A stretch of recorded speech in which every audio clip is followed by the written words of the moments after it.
ଦେଖନ୍ତୁ ସାଙ୍ଗମାନେ ମୋ ଝିଅର ଖାଇବା ଆରମ୍ଭ ଆଗରୁ କରିଥିଲେ ଏବେ ଶେଷ ଉପରକୁ ଉଠିଲାଣି। ଆଉ ଆମର ମିସ୍ କୁଇନ୍ ପିଙ୍କି ମ୍ୟାଡ଼ାମ୍ ବି ଖାଉଛନ୍ତି। ତାଙ୍କର ଫୁଲ୍ ଫର୍ମରେ ଅଛନ୍ତି ସ୍ମୃତି ରେଖା ମହାନ୍ତି। ଆଉ ମହାନ୍ତି ମାନେ ତ ଆପଣ ଜାଣିଥିବେ ସେ ଦୁନିଆ ସାରାକୁ ସମସ୍ତେ କି ଭଲରେ ଚାହାନ୍ତି।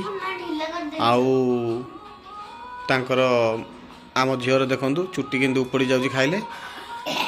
ଆଉ ଇଆଡ଼େ ଟିକେ ନଜର କରିଦେବା ଆମ ଝିଅ ଏଇଠି ଟିକେ ବୁଲି ଯାଉଛି। ଆମ ଜିମ୍ ସେଟ୍ ଟିକେ ରହିଯାଇଛି ଛୋଟ ଛୋଟ ଜିମ୍ ସେଟ୍ ଯେହେତୁ ଆମେ ଗରିବ ହେଇଥିବା ହେତୁ ଅଳ୍ପ ଟିକେ ରଖିଛୁ। ଆଉ ଆମ ଝିଅ ଏବେ ସ୍କୁଲରୁ ଆସି ଖାଉଛନ୍ତି। ତାଙ୍କର ମାଛ ପସନ୍ଦ ଭାରି ମାଛ କଣ୍ଟାକୁ ଖାଲି ଚାଖି ଚାଖି ସେ ଚାଟୁଛନ୍ତି। ଆଉ ଏଠି ଆମର miss queen madam Pinky madam full ଫର୍ମରେ ସ୍ମୃତି ରେଖା ଅଛନ୍ତି ଯିଏ ସିଏ ବର୍ତ୍ତମାନ ସିଏ ବି ସେ ତାଙ୍କ ଝିଅକୁ ଦେଖଣା ଦେଖିକି ସିଏ ବି କଣ୍ଟା ଚାଟୁଛନ୍ତି। ତେଣୁକରି ଆପଣମାନେ ଦେଖୁଥିବେ ତା ଭିତରେ କିଛି ଏଇଠି ଦେଖନ୍ତୁ ଆମର କିଛି ଅଛି ପକୋଡ଼ା ଅଛି ଡାଲି ପାଣି ବି ଅଛନ୍ତି। ଆପଣ କେତେବେଳେ ଡାଲି ପାଣି ଦେଖିଛନ୍ତି? ଦେଖନ୍ତୁ ଆମ ରୋଷେଇ ଡାଲି ପାଣି ଆମ ଘରେ।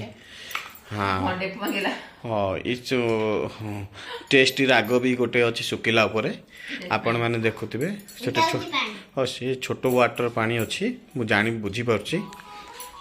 ତେଣୁକରି ଆଉ ଆପଣମାନଙ୍କୁ ହଁ ଏଠି ଦେଖନ୍ତୁ ଆମର କୁଇନ୍ର ଅଛି ଟେଡ଼ି ସବୁ ଥୁଆ ହେଇଛି ଟେଡ଼ି।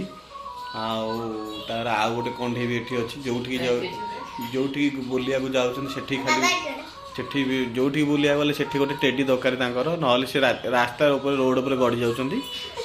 ଆଉ ତେଣୁକରି ଏଇ ଆମର ହେଉଛନ୍ତି ବବଲି କୁଇନ୍ ଯିଏ ଇନଷ୍ଟାରେ ଏଇନେ ଚଲେଇଛନ୍ତି। ତାଙ୍କର କମ୍ ପଇସା ବି ଆସିଛି ଛୋଟ ଛୋଟ ଆମାଉଣ୍ଟ କହିବାକୁ ମୋତେ ନାଜ ମାଡ଼ୁଛି ଆପଣଙ୍କୁ। ଆପଣ ଆଉ ଟିକେ ଅଧିକ ଲାଇକ୍ ଦେଲେ ଟିକେ ତାଙ୍କର ପାଠ ପଢ଼ା ପାଇଁ ଟିକେ ବି ହେଇଯାଆନ୍ତା ଟିକେ ସୁବିଧା। ଆଉ ଦେଖନ୍ତୁ ମା ଝିଅଙ୍କର କେମିତି ବିଡ଼ା ବିଡ଼ି ଉପରେ ନେଇକି ଖାଉଛନ୍ତି। ମାଡ଼ ପାଟି ହେଉଛନ୍ତି ବି। ତେଣୁକରି ମାଛ ଛଡ଼ା ଛଡ଼ି ହେଇକି ନେଇକି ଖାଉଛନ୍ତି। ଖାଅ ଭଲରେ ଖାଅ କଣ୍ଟା ଯେମିତି ନ ଲାଗୁ ନହେଲେ ମୋତେ ମେଡ଼ିକାଲରେ ପଇସା ଖର୍ଚ୍ଚ କରିବାକୁ ପଡ଼ିବ। ଠିକ୍ ଅଛି ଆପଣମାନେ ଦେଖିଲେ ତାଙ୍କ କଣ୍ଟା ମାଛ ଖିଆ। ତେଣୁକରି ସାଙ୍ଗମାନେ ଏତିକିରେ ରଖୁଛି। ଆଉ ଆମ ଚ୍ୟାନେଲକୁ ଟିକେ ଆପଣମାନେ ଭଲ ପାଇବା ଦେଲେ ଆମେ ଆଉ କିଛି ଭିଡ଼ିଓ ବି କରିପାରିବୁ।